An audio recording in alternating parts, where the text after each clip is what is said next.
Hello, hello. How are you? This is Craig Beck, aka the Stop Drinking Expert, and welcome into the Happy Sober Podcast, another Wednesday edition. And today we're talking about timing and dealing with this problem. Is it ever genuinely too late to quit drinking? If you are worried about your drinking, don't just sit there on the fence getting splinters in your bum. Do something about it. Go to the website, stopdrinkingexpert.com, and get a free copy of my book, Alcohol Lied to Me. So, the reason we're talking about timing in this issue today is because I got an email from Holly. Holly's doing the Stop Drinking Expert course. She says, "Hi, I'm doing well. Day 8 of the course. Now, my dad is 76 and has drunk heavily, 2 bottles of wine a night for as long as I can remember. I'm 44 years. He would like to stop, but has the notion of, well, I'm 76 now, so what's done is done. How can we help with this? Is there a reversal time? For example, high blood pressure for someone who's drank like that for all these years. He takes tablets for high blood pressure and has type 2 diabetes. Can it still work for a person of that age? Many thanks, Holly." Great question. Look, everyone has an excuse. Everyone has a justification for drinking poison. And to every person, that reason, that explanation feels entirely logical and indefensible. So, sorry, as in you can't attack it. It's so solid. That's what I mean. When I was drinking, mine was I needed it to relax. I couldn't sleep without it. So, what are you saying that I quit drinking and then never sleep properly? How am I supposed to earn a living? How am I supposed to go to work? How am I not going to get fired? To me, it was completely plausible what I was saying to myself, and to your father, it seems completely plausible too. He's saying, well, I'm 76. The average, lifespan of a human being is roughly, 80 years, something like that. So what's the point?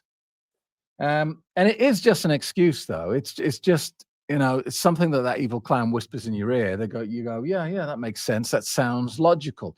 But this is not about the damage is done, so therefore you might as well carry on.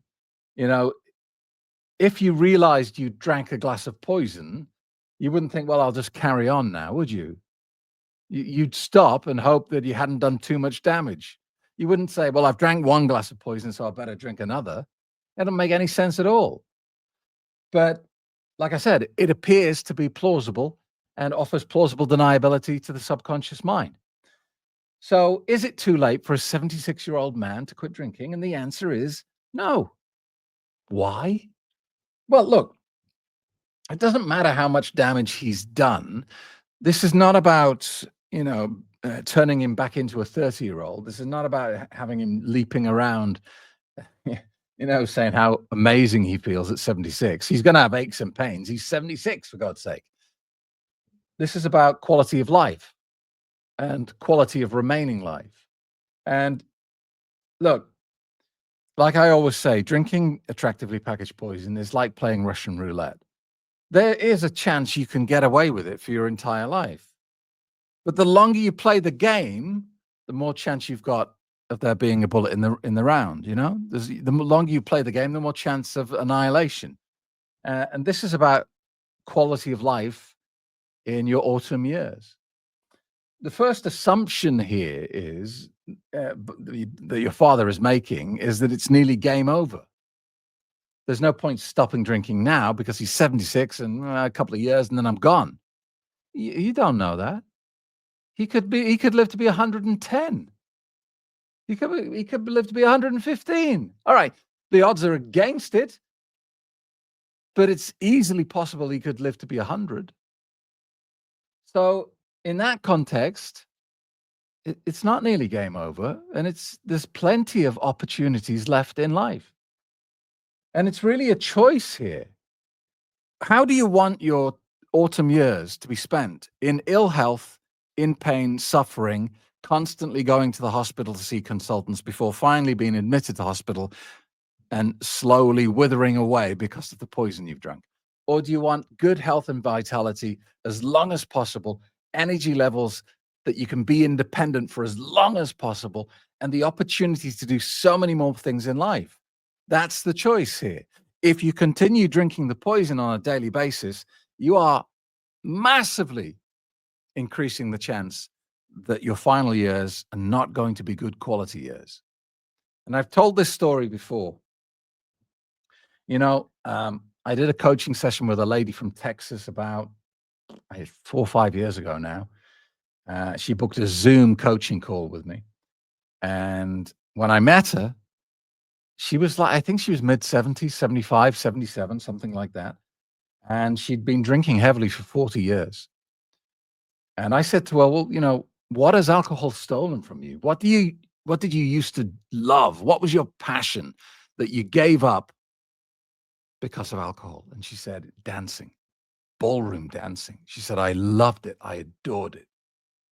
And she hadn't danced for like 30 years because either she was drunk or the dancing would have got in the way of her opportunity to drink. So we started working on that, and she did the course, and she quit drinking at the age of 77. And she started dancing again.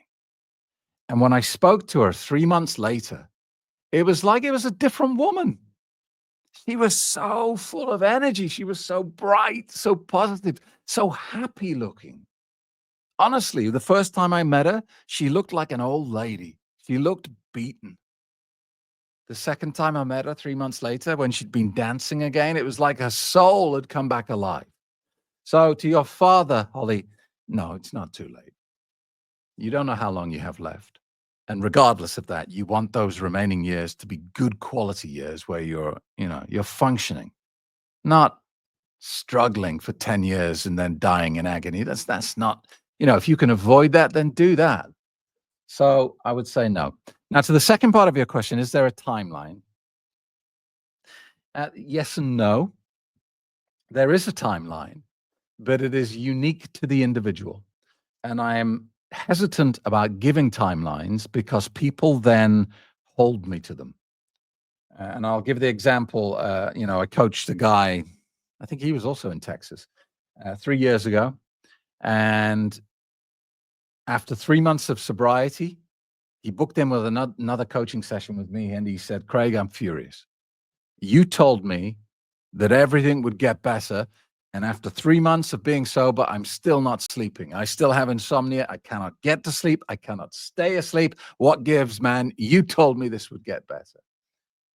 And the answer to that is it will get better, but you can't put demands on it. You can't put a date in the diary and say this is going to be fixed by then, because you're just setting yourself up for failure. You're setting yourself up for disappointment, because if it doesn't happen by that date, what are you going to say? You're going to say, well, this doesn't work. And it is different for everyone. Different elements of your health will get better at different times. Some people quit drinking hoping to lose weight and don't, because what they don't realize they're doing is they're replacing all that liquid fuel that was constantly in their bloodstream with sugar. People get really bad sugar cravings and they find themselves eating bags of candy instead of drinking. And then they get disappointed and frustrated in a few months' time when they either haven't lost weight or they put weight on. And they dangerously make the assumption, well, at least drinking was keeping my weight down. Now I'm putting weight on. So, look, for me, specifically blood pressure, it corrected within about 5 or 6 weeks, I think. I spent the vast majority of my adult life borderline hypertensive, just on the boundary of grade 1 hypertension. I was always there. Every time I went to the doctor for a checkup, he would say, well, we really should get this under control, but I don't want to give you medicine. So let's do it with lifestyle change. And I always think, yeah, that's not happening. But every time I went to the doctor, he would say, ooh, your blood pressure's a bit high. Then when I quit drinking, I actually moved to a new doctor's surgery because I'd moved to a different part of the country. And I had to go through that nurse checkup. And my blood pressure, this was about 5 or 6 weeks after I quit drinking. My blood pressure was perfectly normal. It was like 120/80. And when the nurse said that to me, she went, oh, well, your blood pressure's good. I went, what? She said, well, it's what, 120 over 80. I went, you're joking. I couldn't believe it. And that happened within 5 or 6 weeks of quitting drinking. But that was me, and I'm not you. So it might be different for you and your dad. I don't know. But just have faith that everything slowly gets better, and don't have a timeline. Just try and relax and be at peace in the knowledge that all those good things, all those improvements are coming in the post. They're in the mail to you. All right. So just before we finish today, I want to share a couple of new books with you that I'm particularly proud of and excited to share with you. You can find them at the website, craigback.com. The first one I want to tell you about is called Boundless Action, Effortless. Help if I knew the name of my own book, wouldn't it? Effortless Action, Boundless Results. This is my translation, my interpretation of the 81 verses of the Tao Te Ching, written by Lao Tzu 2,500 years ago.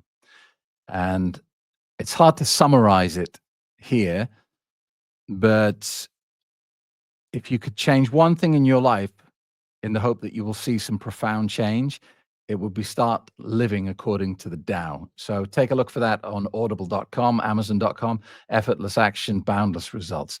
And the second one I want to share with you today is The Light Beyond. This has been a very powerful book for me to write. It's all about what happens when you die. And I think to have true peace in life, to be at peace with yourself, where you've been and where you're going, you have to have an exit plan. You have to know, or at least strongly believe, what happens next. And you can be an atheist. You can strongly believe you know what's going to happen when you die. That's fine as well. But to stumble through life worrying and not knowing is the worst place, because it's hard to be at peace if you're in a bit of a panic about what comes next. And this book, I hope, offers some hope and optimism for the future. There are so many near-death experience stories in here. I think it's very hard not to leave it without feeling very hopeful and optimistic about what lies ahead for us all. Anyway, check them out. You can get them at the website, craigback.com. Effortless Action, Boundless Results, and The Light Beyond, Unveiling the Secrets of the Afterlife. Thanks so much for being with me, and I will see you in the next episode of the Happy Sober Podcast.